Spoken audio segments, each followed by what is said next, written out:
How inspired are you by the thoughts you think, the words you use, the feelings you feel, and the core values and beliefs you live by? It's not all that highly contrasting, and there are many missing pieces of the riddle. The more data we have on diet, exercise, and weight reduction, the higher the possibility of dissatisfaction and life disappointment we have. Today I want to talk to you about self-love in light of the fact that most of you battle with accepting yourself and loving yourself fully. I have had an immense breakthrough truly and authentically liking and loving myself, and there have been so many moments of epiphany for me.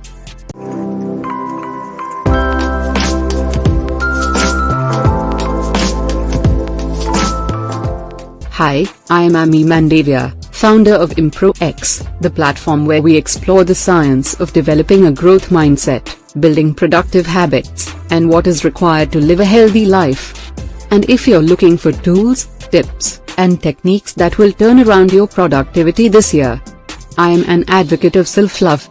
This is what I am referring to. I am talking about self-love and self-acceptance and learning how to be kinder to yourself and love yourself. I'm sharing my story of how it all started to learn to accept myself and be kind to myself and love myself. I just think this work is incredible. So if you struggle with self-love and accepting yourself and being kind to yourself, it is never too early or too late.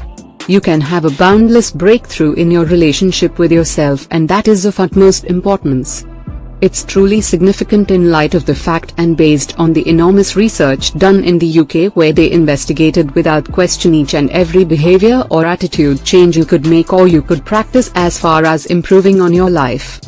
You may try different kinds of diets or gratitude or meditation techniques, but do you know that every single behavior change that has the biggest and most profound impact on the quality of your day-to-day life is simply being kinder to yourself? Yeah, that's right. According to the research, being kinder to yourself, figuring out how to acknowledge and adore yourself, it is the greatest mover with regards to your happiness and confidence. Loving yourself is the one we practice at least. By end of this video, I will leave you with two things. One is how self-love will inspire your life. And two, how to cultivate more of it.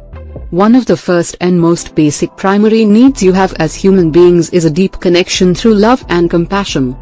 Also, I give you some more tools which you can practice so that you can love yourself and practice this habit of being gentle with yourself. Why I wanted to address self-love with you? Because most of us battle with self-acceptance and self-love. Most of it happens when you have been a child, and when you are kids, none of you as kids have the ability to turn to the people criticizing you and say, "Hey, there is nothing wrong with me." In those moments what happens is you feel a disconnection, we separate yourself from you. When these experiences happen repetitively, you lose that connection to self, because when you turn against yourself, it is literally an act of self-hatred. Have you ever experienced that you complimented someone by saying, "How pretty you look," and in return, they reply, "Oh no, I have just put on some weight recently," and that reply feels like a slap on your face? Well, you feel wrong and invalidated, because when you are extending love and they cannot accept it at that time. You do not need to feel like that, because it is of their own blocks. Probably, if you start feeling that actual depth of worth and love for yourself, you will stop that constant comparison to everyone else. You will control the self-talk with yourself that if someone else succeeds, that means you failed. When will the original shortage and sensation of rivalry end? It is possible for you to look in the mirror and see your true beauty, see the love with kindness, compassion, empathy, and generous love. Generosity is more profound than unconditional love. It goes to true depths that include kindness and compassion. Negative emotions cause nervous system turmoil, while positive ones align your system.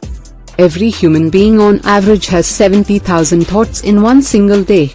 Out of those, 98% are repetitive, and from those 80% are disempowering thoughts. How do you think negativity is making you feel? Love is the first emotion you feel, but you have different encounters in life that shut you down. Even though there are bouts of thoughts you go through where you compliment yourself, you are in awe of yourself. Are you aware that positive emotions reinforce the integrity of your heart? You can in a real sense solidify your own veins of your heart through negative emotions. Gratitude is a secret ingredient along with self-love to fix this. After I lost my father, I had a tough time to go through. I was not really sure how to handle the flood of emotions I was experiencing. I have always been a strong lady and I had those preconceived notions of how to handle stuff. I slipped into depression. I stopped thinking straight. The pretense of being strong was so huge. You know what I did? I gave myself a really horrible injury. I mistreated my back so badly that I ended up in the hospital. I had this multitude of weird stories and messages that I didn't understand were going on in my mind. Not being able to control the way my life was going, not able to exercise, and even having pain all over my body. Just breathing allowed me to learn the genuine essence of what is important to me. Is the inner sides, the inner work, that was absolutely necessary for me to restore from this experience. I learned about the mind, I learned about patterns of thinking, I learned about how I have been abusing myself through my emotional patterns. I learned to reintegrate and breathe in a way that was actually supportive to me. It is all about pausing, slowing down, and trusting your instinct. You judge people far beyond what is necessary. How about if you let go of that scarcity of love, and that feeling of unworthiness? This should never be a conversation of debate. You are worthy. Believe that. You have deep-rooted patterns, and neural pathways that you have created, formulated from all those stories that you have been telling yourself for ages. The first thing is you stop caring about what other people think. When you can really be mindful, you can think often more about your own satisfaction and happiness. That right there changes everything. What matters is when you wake up and you do things that make you content and fulfilled, and that is the main thing that you ought to think about often and you should care about. Instead of you being surrounded by people who are critical of you, choose to be with people who love you exactly as you are and respect you for all the choices you make. It's poignant that self-hatred ends when you stop criticizing yourself. The comparison is something that we can all work on, but the self-criticism that we engage in relentlessly, every single one of us, that's the source of self-hatred. You are the only person you wake up with and go to sleep with. Have you ever thought and asked yourself, why don't I like myself? Because other people have opinions about me and I don't like that. This is a radical question. Just because you have put up a glass of others' opinions and ideas of how they want you to be, isn't it? And you work so hard on proving those opinions wrong or trying to fit in. In this whole process, you lose yourself, and the more you try to fit in what people think of you and be someone who you are not, the more you disconnect with yourself. The second thing which boosts self-love and self-acceptance is your positive self-talk. Self-acceptance begins with your own conversation, telling yourself, there is nothing wrong with me. Nothing negative or disempowering can be told to yourself. Self-acceptance simply means accepting yourself exactly as you are and exactly as you aren't. The thing is, you cannot stop what other people talk about you. You can absolutely alter and rewire the way you talk to yourself. So I am simply pointing out to set the bar right there up a notch. There is nothing wrong with me. That is acceptance right there. You don't deserve it, particularly not from yourself. Just make an agreement with yourself. Guilt is not an adaptive emotion. You spend a fair amount of time feeling guilty. There is no need to feel that way. Choosing healthy foods to eat or choosing to miss out on the workout for a day, sleeping for an hour more. These are just choices.